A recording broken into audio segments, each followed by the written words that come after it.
हर हर महादेव दोस्तों। दोस्तों, एक बार भगवान शिवजी और माता पार्वती कैलाश पर्वत पर बैठे हुए थे। तब भगवान शिवजी माता पार्वती से कहते हैं, हे गौरी, आज मैं तुम्हें एक ऐसी कथा सुनाऊंगा जिसे सुनने के बाद तुम्हें एक बहुत ही महत्वपूर्ण ज्ञान की बात प्राप्त होगी। एक ऐसी ज्ञान की बात जिसे सुनकर वैवाहिक जीवन सुखद हो जाता है। तब माता पार्वती भगवान शिवजी से कहती है, हे प्रभु, यदि यह कथा मुझे जीवन में ऐसा कोई अमूल्य ज्ञान दे सकती है, तो मैं इस कथा को पूरी श्रद्धा और मन से सुनूंगी। पहले आप ये बताइए कि मुझे कौन सी ज्ञान की बात प्राप्त होगी। तब भगवान शिव जी कहते हैं, हे गौरी, इस कथा को सुनने के पश्चात तुम यह समझ पाओगे कि चाहे कोई कितने भी सगे संबंधी क्यों ना हो, इन तीन लोगों के साथ स्त्री को कभी अकेले नहीं छोड़ना चाहिए। तब माता पार्वती कहती है, हे प्रभु, ठीक है, यदि इस कथा से मुझे यह ज्ञान की बात प्राप्त होगी, तो मैं निश्चित ही इस कथा को पूरा और मन से सुनूंगी। कृपया आप इस कथा को प्रारंभ कीजिए। तो दोस्तों, कथा शुरू करने से पहले मैं आप सभी से एक विनम्र आग्रह करना चाहता हूँ। अगर आप हमारे चैनल पर नए हैं, तो हमारे चैनल को सब्सक्राइब जरूर करें और बेल आइकॉन को ऑन करें, ताकि ऐसी ही आध्यात्मिक और ज्ञानवर्धक कथाएं आप तक सबसे पहले पहुंचे। वीडियो को लाइक करें और अपने मित्र परिवार के साथ भी शेयर जरूर करें। कमेंट बॉक्स में लिखिए, हर हर महादेव। तो चलिए कहानी को शुरू करते हैं। भगवान शिव जी कहते हैं, हे गौरी, एक समय की बात है, किसी एक राज्य में एक राजा राज करता था। उसके दो पुत्र और एक पुत्री थी। वही उस राज्य में एक बूढ़ी महिला भी रहा करती थी, जो बहुत ही निर्धन थी। उस बूढ़ी महिला की दो बेटियां थी। घरों में छोटे छोटे काम करके उसकी जो भी कमाई होती थी, उसी से वह अपनी दोनों बेटियों का पालन पोषण करती थी। जैसे जैसे समय बीता, उसकी दोनों बेटियां जवान हो गई। वही एक दिन छोटी बहन ने अपनी बड़ी बहन से कहा, दीदी, माँ को हर दिन दूसरों के घर पर काम करना होता है। वो दूसरों के घरों में काम करके हम दोनों का पालन करती है। इससे माँ को बहुत ही कष्ट सहना पड़ता है। इसलिए मैं चाहती हूँ कि मैं उनकी मदद करूँ। तब बड़ी बहन कहने लगी, हाँ बहन, मदद करना तो मैं भी चाहती हूँ, लेकिन मदद कैसे करें, ये समझ में नहीं आता। वही छोटी बहन कहने लगी, दीदी, मैं तुम्हें एक राज की बात बताती हूँ कि मुझको फूलों का पेड़ बनना आता है। इसलिए मैं फूलों का पेड़ बन जाऊंगी और फिर तुम उसमें से फूल तोड़कर टोकरी भर लेना, और फिर बाद में हम उन फूलों को बेचकर हम पैसा कमा लेंगे, जिससे हमारी माँ की मदद हो जाएगी। वही छोटी बहन की बात सुनकर बड़ी बहन को आश्चर्य हुआ। वो कहने लगी कि पहले तू मुझे यह बात बता कि तू फूलों का पेड़ कैसे बन जाती है। तब छोटी बहन कहने लगी, दीदी, ये सारी बात मैं तुम्हें बाद में बताऊंगी। सबसे पहले तुम एक काम करो, पूरे घर की सफाई करो, झाड़ू पोछा लगाओ, फिर तुम स्नान कर लो, और स्नान करने के बाद कुएं से 2 घड़े पानी भर कर लाओ। लेकिन ध्यान रखना, अपने नाखूनों से उन घड़ों के पानी को मत छूना। बड़ी बहन ने छोटी बहन की हर बात को ध्यान से सुना।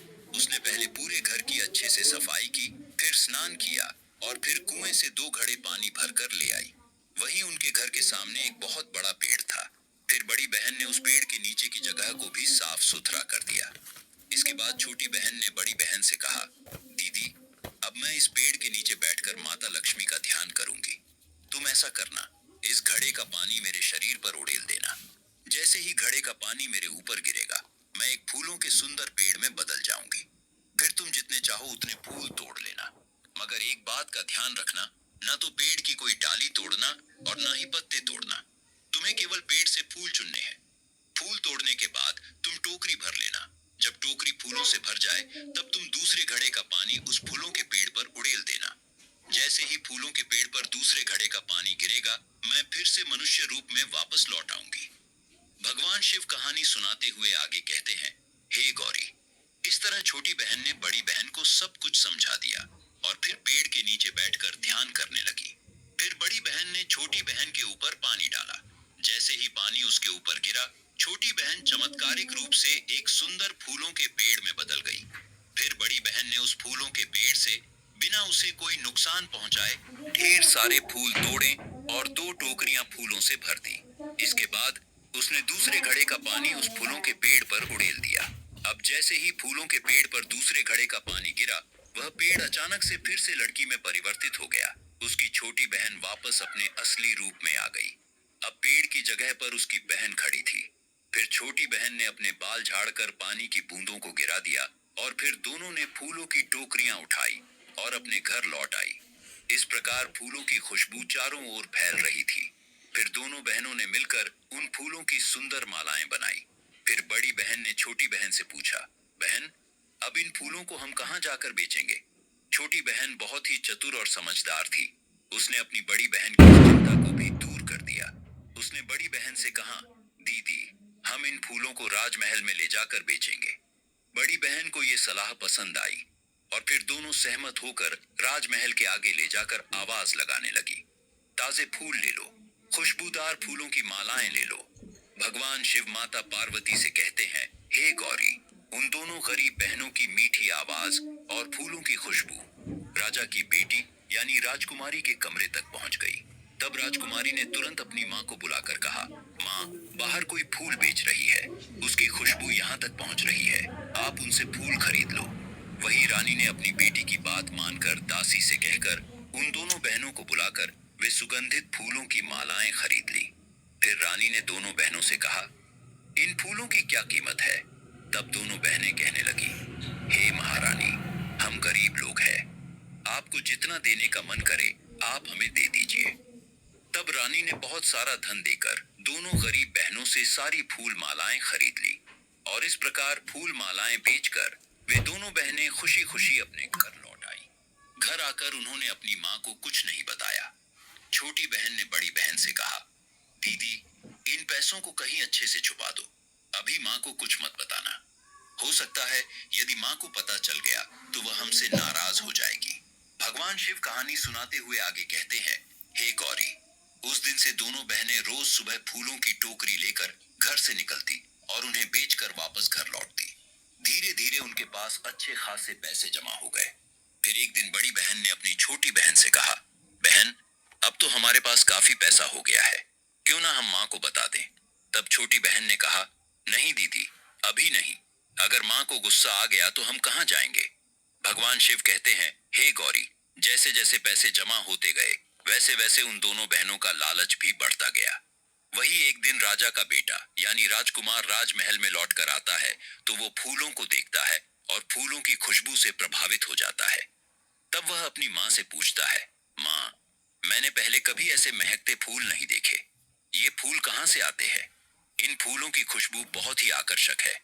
तब रानी माँ कहने लगी, बेटा, ये फूल कहाँ से आते हैं मुझे नहीं पता, किस पेड़ से ये फूल निकलते हैं ये भी मुझे नहीं पता, पर हर रोज राजमहल के सामने दो लड़कियां आती है जो फूल बेचने के लिए आती है और हम दासियों द्वारा उन लड़कियों के फूल खरीद लेते हैं।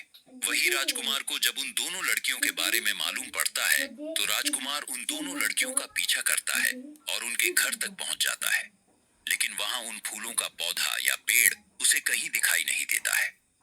राजकुमार को बहुत ही आश्चर्य होता है। वह सोचने लगता है कि आखिर इतने सुंदर और खुशबूदार फूल आते कहां से है। फिर अगले दिन सुबह होते ही राजकुमार उन दोनों लड़कियों के घर तक जाकर उसके आगे जो एक पेड़ था उसमें छुप कर बैठ जाता है और उस दिन भी दोनों बहनों ने पेड़ वाली जगह पर आकर जमीन को झाड़ू से साफ करना शुरू कर दिया। फिर रोजाना की तरह छोटी बहन ने खुद को एक फूलों के पेड़ में बदल लिया और बड़ी बहन ने पेड़ से खूबसूरत फूल तोड़े और जैसे ही काम पूरा हुआ पेड़ फिर से लड़की में बदल गया। यह सब दृश्य राजकुमार ने अपनी आंखों से देख लिया। वह स्तब्ध रह गया और बिना कुछ बोले सीधे राजमहल लौट आया और अपने कक्ष में जाकर चुपचाप लेट गया। राजा और रानी ने जब राजकुमार की हालत देखी तो वे चिंता में पड़ गए। उन्होंने तुरंत उसके स्वास्थ्य के बारे में पूछताछ की। वही राजकुमार का खास मित्र जो राज्य का मंत्री भी था वह भी उसे देखने आया। राजा और रानी के सामने तो राजकुमार ने कुछ नहीं कहा, लेकिन अपने मित्र से वह बात छुपा ना सका। उसने मंत्री को सारी घटना विस्तार से बता दी कि एक गरीब बूढ़ी महिला की दो बेटियां हैं, जिसकी छोटी वाली बेटी फूलों का पेड़ बन जाती है। मैं उस पर मोहित हो गया हूँ। मैं विवाह करूंगा तो उसी के साथ करूंगा। इसके बाद मंत्री ने यह बात तुरंत राजा को जाकर बताई। राजा को सुनकर पहले तो आश्चर्य हुआ, फिर राजा ने मंत्री को उस बूढ़ी महिला को बुलवाने भेज दिया। उस बेचारी बूढ़ी महिला को तो इस बारे में कुछ भी पता नहीं था। वो तो एकदम से डर गई और कांपते कांपते राजा के पास गई। फिर राजा ने उससे शांति से बात की और अपने बेटे के लिए उसने उसकी बेटी को मांगा। राजा ने कहा, तुम्हारी 2 बेटियां हैं, उनमें से जो सबसे छोटी है उसका हम अपने बेटे के साथ विवाह रचाएंगे। यह सुनकर बूढ़ी महिला अब और ज्यादा घबरा गई। वह सोचने लगी, राजा को मेरी बेटी के बारे में कैसे पता चला? उसकी आवाज कांप रही थी, लेकिन फिर उसने साहस जुटाकर कहा, जी महाराज, हम गरीब हैं, मगर अपनी बेटी को आपके घर देने में कैसे इनकार कर सकते हैं? यदि यही आपकी इच्छा है तो आप हमारी छोटी बेटी से अपने राजकुमार का विवाह अवश्य करवा लीजिए। फिर राजा ने तुरंत ही एक चांदी की थाली में पान पत्ता, सुपारी और नारियल देकर उस बूढ़ी महिला का सम्मान करता है और बूढ़ी महिला विवाह के लिए तैयार हो जाती है। फिर विवाह तय होने के बाद वह बूढ़ी महिला घर लौट गई। उस बूढ़ी महिला को कुछ भी मालूम नहीं था। फिर घर लौटते ही उसने अपने हाथ में एक झाड़ू ली और गुस्से में आकर उसने अपने बेटियों को मारकर डांटा और कहा, तुम ये बताओ, कल तुम दोनों कहाँ गई थी? राजा ने तुम दोनों के बारे में पूछा है। मुझे अब सच सच बताओ, तुम रोज रोज कहाँ जाती हो और ये सब क्या चल रहा है? उधर दोनों बहनें भी बहुत ही भ्रमित थी। उन्हें समझ ही नहीं आ रहा था कि आखिर हो क्या रहा है। माँ अचानक इस तरह क्यों बर्ताव कर रही है? रोते हुए दोनों बहनों ने अपनी माँ से कहा, माँ, आप हमें मार क्यों रही हो? हमें गाली क्यों दे रही हो? हमने ऐसा क्या कर दिया? तब उनकी माँ ने कहा, मैं और किसको मारूं? पहले ये बताओ, तुम दोनों कहाँ गई थी और तुम्हारे बारे में राजा को कैसे पता चला? फिर घबराई हुई लड़कियों ने अपनी माँ के सामने सारा राज खोल दिया। उन्होंने मन में सोचा, जब माँ को पैसों वाली बात पता चलेगी तो वो खुश हो जाएगी। यही सोचकर उन्होंने अपनी सारी जमा पूंजी माँ के सामने रख दी। मगर उनकी माँ शांत नहीं हुई, बल्कि और भी भड़क गई। उसने पूछा, घर में मेरे रहते हुए तुमने ये सब कैसे और क्यों किया? ये सब सुनकर तो ऐसा लगता है जैसे तुम कोई कहानी सुना रहे हो। ये मैंने सिर्फ कहानियों में सुना था कि कोई इंसान फूलों का पेड़ बन सकता है, पर मुझे इस बात पर भरोसा नहीं है।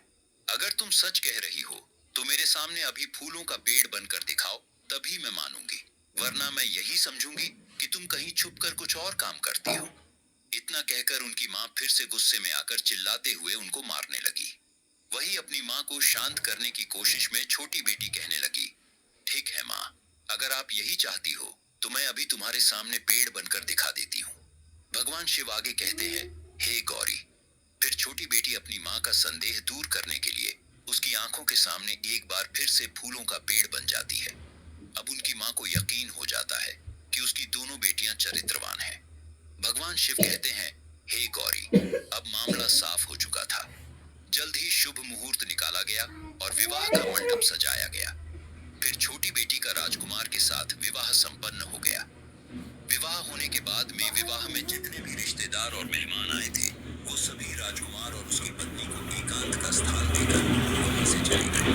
वही राजकुमार महिला बोलने से एक शब्द भी नहीं बोला और वह चुपचाप अकेले बैठा रहा, क्योंकि राजकुमार चाहता था कि उसकी पत्नी उससे पहले बातचीत शुरू करे।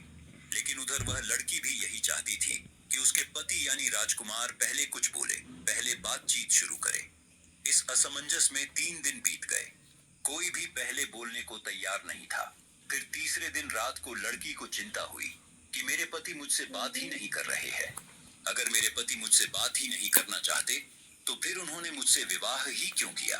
जब उसका संयम टूट गया और उसे रोका नहीं गया तो उसने अपने पति से पूछ ही लिया, आपने किस खुशी में मुझसे विवाह किया जब आप मुझसे 2 शब्द भी नहीं बोलना चाहते? वही राजकुमार कहने लगा, मैं भी तो यही चाहता था कि पहले तुम मुझसे बातचीत करो, पहले तुम अपना मुंह खोलो।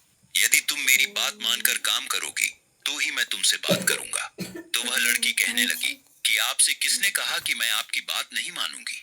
आप मेरे पति हैं, आप मुझसे जो कहेंगे मैं वो करूंगी। आप कहिए, आप क्या चाहते हैं? मुझे आपके लिए क्या करना है? तब राजकुमार कहने लगा, क्या तुम नहीं जानती कि फूलों वाला पेड़ कैसे बनना है? मैं भी देखना चाहता हूँ कि तुम फूलों का पेड़ कैसे बनती हो, और जब तुम फूलों का पेड़ बनोगी तो मैं उसके फूल तोड़कर एकत्रित करूंगा और फिर उन फूलों पर लेटूंगा और फूलों की चादर बनाकर सोऊंगा। और यदि ऐसा होगा तो वो पल मुझे कितना खुशी देने वाला होगा। क्या तुम मेरे लिए ये कर सकती हो? तब वह लड़की चौंक कर कहने लगी, मैं और फूलों का पेड़, आप ये क्या कह रहे हैं? मैं कोई देवता नहीं, मैं भी औरों की तरह एक सामान्य लड़की हूँ। क्या इंसान कभी पेड़ बन सकता है? आपसे किसने कहा कि मैं एक फूलों वाला पेड़ बन जाती हूँ? तब राजकुमार कहने लगा, इस तरह झूठ बोलकर धोखा देना मुझे बिल्कुल पसंद नहीं है। उस दिन मैंने खुद अपनी आंखों से देखा था। तुम एक सुंदर पेड़ में बदल गई थी। अगर तुम मेरे लिए फूलों का पेड़ नहीं बनोगी, तो फिर किसके लिए बनोगी? वही अपने पति की बात को मानकर लड़की ने अपने आंचल से अपने आंसू पोंछे और फिर कहा, प्रियतम, आप गुस्सा ना हो। अगर आप इतना जोर दे रहे हैं, तो मैं आपके लिए जरूर फूलों का पेड़ बनूंगी। आप जो चाहेंगे, मैं वैसा ही करूंगी। यदि आप सच में मुझे फूलों के पेड़ के रूप में देखना चाहते हैं, तो 2 मटकों में पानी भर लाइए। फिर राजकुमार तुरंत 2 घड़े पानी लेकर आ गया। इसके बाद राजकुमार ने यह सुनिश्चित किया कि कोई देख ना सके। उसने कमरे के सारे दरवाजे और खिड़कियां बंद कर दिए। वही लड़की ने राजकुमार से कहा, प्रियतम, जब मैं फूलों का पेड़ बन जाऊंगी, तब आप जितने चाहें फूल छून लेना। लेकिन एक बात का ध्यान रखना, किसी भी हालत में पेड़ की किसी भी डाली को मत तोड़ना और ना ही कोई पत्ता तोड़ना। और जब आप फूलों को चुन लो, तो दूसरे घड़े का पानी मुझ पर उड़ेल देना, ताकि मैं वापस अपने असली रूप में लौट सकूं। फिर राजकुमार को समझाने के बाद वो लड़की कमरे में ध्यान लगाकर बैठ गई। लड़की के ध्यान मग्न होने के बाद राजकुमार ने ठीक समय पर पहले घड़े का जल उसके ऊपर उड़ेल दिया। घड़े का पानी डालते ही वो लड़की फूलों के पेड़ में बदल गई। पूरे कमरे में फूलों की सुगंध फैल गई। इसके बाद राजकुमार ने बहुत सारे फूलों को चुन लिया और फिर उसने दूसरे घड़े का पानी उस पेड़ पर उड़ेल दिया।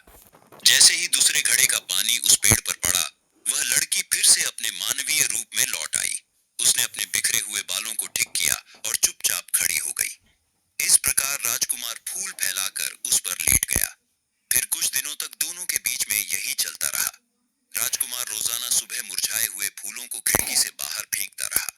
धीरे धीरे उन सूखे फूलों का इतना बड़ा ढेर जमा हो गया कि वो अब एक पहाड़ सा दिखने लगा। इसी बीच एक दिन राजकुमार के छोटे भाई ने जब वह फूलों का ढेर देखा, तो उसने अपनी माँ से जाकर कहा, माँ, देखो भैया और भाभी बहुत सारे फूल लाते हैं और सुबह होते ही खिड़की से बाहर फेंक देते हैं। मगर देखो, मुझे आज तक किसी ने एक